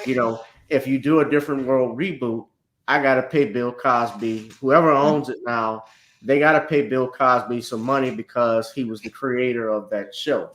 But Ownership. Hmm. right, ownership. But yeah, but most definitely, yeah, man, it's taking me back from a long time. Bronson said Friends suck. Fresh Prince of Bel Air, I thought was a great. I love Fresh Prince. I think when they had the original Aunt Viv, that's when it was more authentic because she was real. And I did see their reunion where they acknowledged this. Like we learned more than what was being told. How they tried to make it difficult for her, but they made amends to it, which is I'm happy with. But I heard stories even about the Fresh Prince because how Will Smith got that role because it's based off Benny Medina, and Benny Medina is and Mm. who is it? MC Shane had talked about how I guess he was propositioned uh, Mm. about that. I don't want to speculate, but I mean Yeah. I know that stuff goes on in Hollywood, and Hmm. they I know that oh boy, uh, it's like Kid Cudi who was in a dress on SNL. I'm pretty sure he's gonna get every movie deal. He's gonna be in Lee Daniels' new boy. What Lee Daniels is doing a reboot of the Wonder Years. So Kevin Arnold is Mimi Winnie Diver is gonna be a lesbian. Kevin Arnold, I don't know. He may be gender fluid some sorts. Lee Daniels likes to push that. He pushes dysfunction. The one thing I must say, like I remember the whole thing about the new Aunt Viv and stuff like that, and she was played by Daphne Maxwell Reed. And I Yeah, remember her husband Tim Reed. He was Tim in Reed. WKRP in Cincinnati. Shout out to my Cincinnati fam. And I didn't see him again until Sister Sister, Sister. sister as well. Yes, but I challenge everyone here to go look at the work of Tim Reed. You know, he had his own black studio in Petersburg, Virginia, Yeah, and he he did. had another series that was short lived called Frank's I think it was Place. called Frank's Place or Jake's Place. It was Frank's Place. It was shot in New Frank's Orleans. It was Place, based off of absolutely.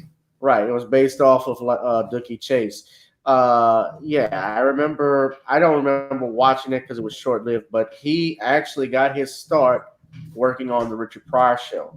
Hmm. Richard Pryor had a short lived variety show on NBC, and Paul Mooney had picked Tim Reed to be one of the cast members. I Hmm. remember Rock. Ashton says Rock. Rock was a great program. Rock Shout was. out Rocky Carroll who played in it. He's from Cincinnati, Ohio. He came and spoke to us at my school back in Cincinnati. So yep, Shout out to Charles S. Dutton too, because yes, he was a strong black man. I loved watching Charles Dutton. They used to be real with the yes. topics that they had, whether it was about gang violence or drugs, racism. One of the best episodes I remember was when Rock dealt with the police when he was on trying to paint Joey's housemate's room, and the cops. And I remember this episode vividly when the cops approached him. He's trying to get in, Right. yeah, and he gets almost gets killed. Just and it's very relevant today. He's like, "You just arrested me because I'm black man," but that taught us as kids how we are supposed to handle the police when they pull that gun Right. out. Just put your hands up. Okay, I'm getting down. I'm getting down. Yeah, things Hmm. like that. Rosalind says, "My brother and me, Gullah Gullah Island." Yes, Uh, I actually went to Gullah Gullah Island. If you're able to get out here to the East Coast and check out in South Carolina, go to St. Helena Island, visit all of the islands off the coast of Georgia, Tybee Island, all that good stuff. Yes, that's culture out there. You gotta go. the Saturday morning cartoons, yeah, real Ghostbusters, the Muppet Babies, He Man, GI Joe, the Bugs and Daffy Show. I remember, hell, I remember when MC Hammer had a cartoon. I remember Alf had a cartoon. A bunch of people had specials. I remember when Urkel was so popular, he had his toy line. He used to do specials introducing things. So yeah, I remember a bunch of shows, man. But I don't know if we can ever get that magic back. Just like I think wrestling right now is weak compared to what it was in the 80s and 90s. So Hmm. I remember the Monday Night Wars. That was to be huge. They said the Wayne's brothers, the Parenthood. There's a bunch of stuff. But yeah, man, I'm of course I'm we're going over, but yeah, I got to do a show with you then, a retroactive show about this stuff Oh eventually. yes, Malcolm and Eddie. I still watch that. So yes, the Yeah. Wayans brothers. Shout out Here's a to quick. Uncle Eddie Griffin. Yes, Navy veteran too. One thing, I had went to go see the Wayans brothers back at the Funny Bone in Virginia Beach like a while back, and so Sean was on stage. I almost got kicked out because while Sean was up there, it was quiet, and I'm like, "I love you," and he was like, "I love you too," and the bouncer was gonna kick me out, but he told me he loves me. So Was he funny? yes, it was. I had a good time. I had a really good time. And that was during a time where, they were saying, the jokes were stolen and stuff like that. But I had a great time. They were definitely personable. They were kind to, the attendees. So it was a good time. I I like their brother Damon. Mhm. Damon's an OG because he used to do some stuff. A Man Called Hawk. That was a I short remember that lived one. show. That's Avery Brooks who played in a Star Trek uh, series, the spinoff. I think Star Trek Enterprise. He Mhm. actually played a man called Hawk. He was Spencer for Hire's uh, I think was his PI or his assistant or something for it. But Mhm. he was a well dressed brother. Had his stuff together and everything. It was set in Washington D.C. and they even though the ratings were high, they canceled it on ABC. So a lot of people Wow. were upset. So there was yeah, and a lot of people think it had to do with the fact that they didn't like seeing positive black male role models, which I don't doubt they do. Bill Lambert, I'm doing fine. How are you, sir? Mhm. Yeah. So, yeah, but you guys, we will keep monitoring this stuff. Again, you all ought to be aware of what's going on. with these gun control laws and bills and be mindful.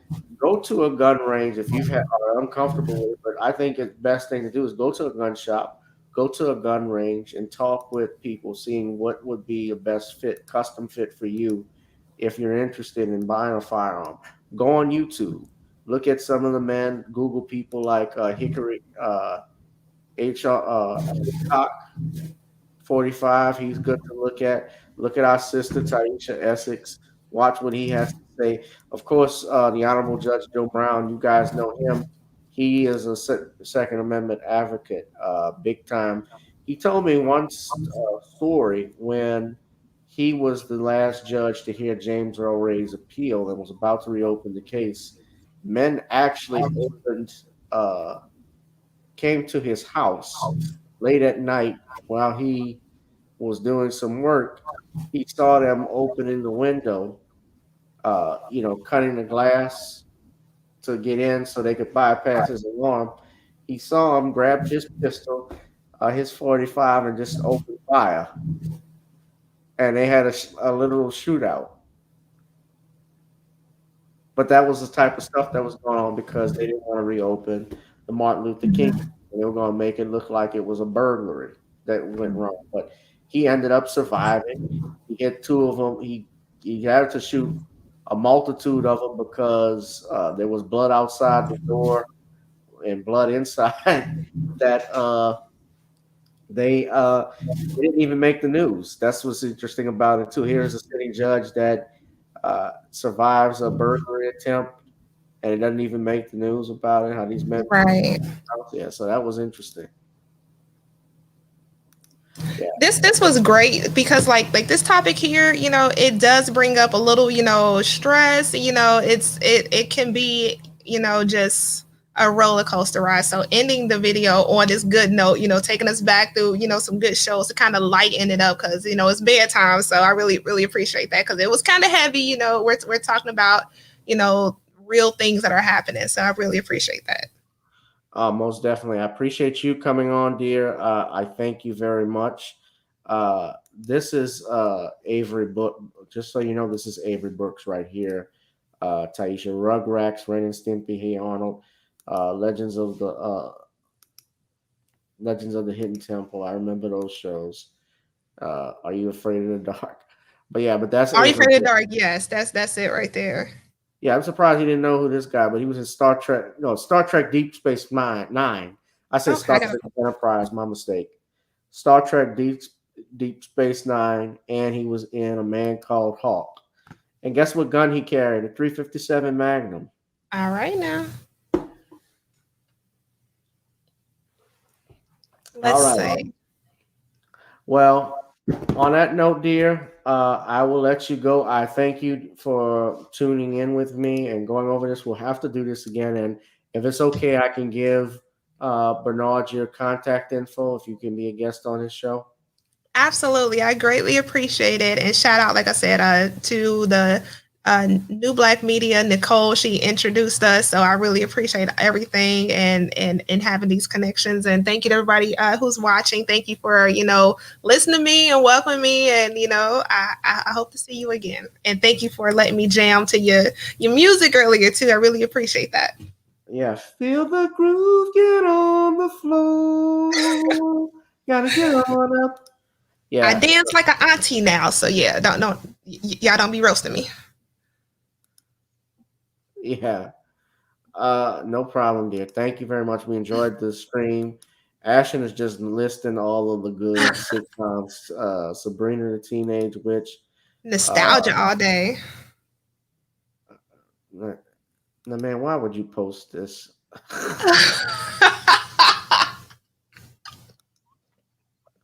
I know good looking honky. He's a real cool. He's a real cool one. Looks like KC from the Sunshine. He's just wilding. Yeah. All right. Well, y'all tune in to our live stream Thursday. Of course, we'll have Sean James coming on, Captain Planet. I see you, Ashton. And certainly, y'all go to Tieesha's website, support her. Tieisha, before you leave, I do want to talk with you personally. Yeah, Perfect. for a second. So, guys, we're Absolutely. in the broadcast right now. We've been almost 2 hours, but it's been another edition of Gavin Richard Presents. You guys also please support and go buy the single. Got to get on up. We're gonna blast it. I'm gonna keep blasting until I get some sales, and I need money for my next single. I'm working on music. I'm trying to finish my book too, so I'm hustling. You know what? All right, guys, that's it. Good night. Thank y'all.